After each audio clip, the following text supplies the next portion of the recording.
Hey guys, Mike Rivers with the Rivers Group at Compass Real Estate, here to discuss the 10 things I wish I knew before moving to Boston. So if you're making a move to the city soon, this should give you a pretty good idea of what to expect. And before I get started, I should just say that Boston is an incredible city. It is full of history, it's full of culture.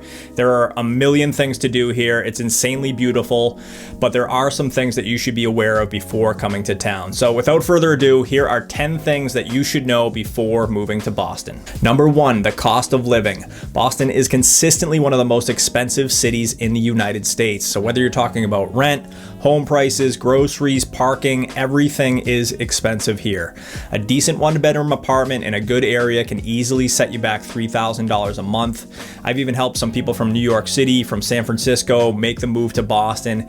And even coming from those expensive cities, they are pretty surprised that they cannot stretch the dollar much further in Boston. Now, you can find more affordable homes, some more affordable apartments depending on the neighborhood, so feel free to reach out if you're curious about what those places are. But generally speaking, just be prepared to spend some money when you're moving to Boston. Number 2, Boston's public transportation system, known to the locals simply as the T, is a little bit more of an emotional roller coaster than it is a reliable way to get around. Boston subway is the oldest in the country, and it definitely feels that way sometimes. It is convenient, but it's not always super reliable. Trains break down, there are delays, sometimes they have to swap bus lines in to make up for the subway, whether they're doing track work or a train breaks down. But just know that as much as the city is trying to keep up with these repairs, the age of the tracks, the age of the trains, and make sure the trains are running properly, these delays are still happening today. Number 3, you're gonna rely on your car to get around? Well, good luck, because traffic is a nightmare and parking is atrocious. Street parking is very scarce, garages are super expensive, and winter parking bans make parking on the street a lot more difficult. Now, if you're living downtown, you might be in luck, you might not even need a car because walkability in this city is absolutely phenomenal. On top of that, there are ride shares absolutely everywhere. But just know if you are planning on driving when you come into town, just be prepared to either battle or pay for parking, and get ready to queue up some podcasts or audiobooks because you're gonna be sitting in some traffic here.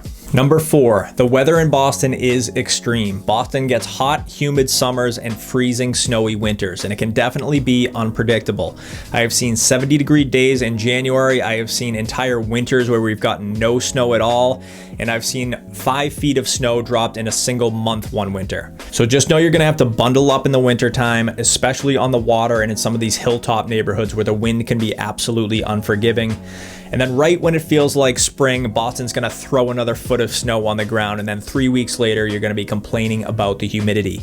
Don't get me wrong, the weather is not always horrendous here. We definitely get some nice days, and we certainly don't take them for granted. The other nice thing is we don't have to worry so much about tropical storms, tornadoes, or wildfires leveling entire neighborhoods, so it's not all bad. Number 5, neighborhoods matter here a lot. Boston is not just one single city, it is a collection of neighborhoods, and each neighborhood has its very own, very unique vibe.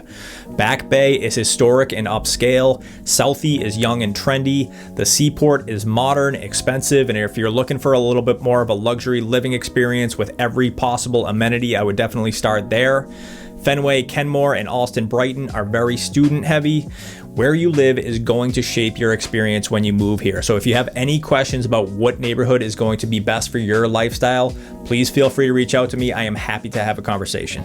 Number 6, sports culture here is very intense. Bostonians love their sports. Whether it's the Red Sox, the Celtics, the Bruins, the Pats, Bostonians take their teams very seriously. I love going to games as much as the next guy, but I used to be totally ashamed that I wasn't a diehard sports fan like everybody else in this city. So I sort of used to just pretend that I knew what people were talking about. These days, I'm a little bit more comfortable with the casual nature of my fanhood, but don't be surprised if you come to town and people just assume that you saw the game last night. Number 7, yes, Boston runs on Dunkin. When you come into town, you will notice that Boston has a Dunkin Donuts on virtually every single block. It is wild. The chain actually started in nearby Quincy, and you can still visit that original location today, but just be prepared to come into town and be absolutely overwhelmed by the quantity of Dunkin Donuts locations. I think my hometown of Braintree has 8 or 9 locations itself. If you go to Back Bay Station in the Back Bay, they have 2 locations. I think they're 50 feet apart. apart from each other. So Dunkin Donuts are absolutely everywhere. And there are some Starbucks locations, so if you're more of a Starbucks fan, not to worry, you're covered there. And we're definitely seeing some more local, independent coffee shops popping up. So if you're looking for less of a franchisey cup of coffee, and let's face it, probably a better cup of coffee, those places are definitely around too. Just know that when you get into town, there are Dunkin Donuts on almost every single corner. Number 8, move fast or move out of the way. Boston is definitely a beautiful, walkable city, but people don't really stroll here, they power walk. And I'm not really sure where this comes from entirely, but I would imagine it's got something to do with the fact that we're all sort of descendants from these hardworking immigrant families that have instilled this sense of hustle and efficiency into us all. So just keep that in mind. Don't be standing in the middle of the sidewalk staring at your phone. You're gonna get some pissed off Bostonians blowing by you. This goes for the highway too. The left lane is for passing, so if you're not passing anybody, get out of that left lane because you're gonna piss a lot of people off behind you. And generally speaking, Bostonians are totally fine with slower moving, slower paced people around, as long as they're not in the way. So just keep that in mind when you're coming into town. Number 9, people seem rude, but they're really not. Boston has a reputation for being a little bit icy at first. There are a lot of people here that are very direct, no nonsense, and they're not really big on small talk. And sure, there are a handful of folks that come from really intense Irish Catholic alcoholic families that have pretty much had their emotions beaten out of them. But with that said, generally speaking, once you get to know most of the people here, they are some of the most genuine and loyal people that you will ever meet. Just don't expect them to be super warm and fuzzy right from the jump. Number 10, Boston is one of the best cities in the United States. Yes, it's expensive. Yes, the winters are rough. Yes, the people might take a minute to warm up, but Boston is an amazing place to live. The history, the culture, the food, the walkability, the medical care, the schools, the access you have here to mountains, lakes, beaches. You're as close to Europe by plane as you are to California. It really is an incredible place to live. So if you can handle some of the quirks, you're going to absolutely love living here. And you can just fly south for a week in the winter time and recharge the batteries like everybody else so you can actually make it to spring. Finally, if you are considering making a move to Boston, I would absolutely love to have a conversation with you. I have lived and worked in and around the city of Boston for 20 years. I know these neighborhoods very well. So if you're curious about what the perfect neighborhood might be for you or your family, please feel free to send me a message. We'll set up a time to connect. And if I can't help you, I'll be sure I can connect you with someone that can. And if you are a Bostonian watching this, feel free to drop a comment below and let people know what else they can expect when they're coming into town.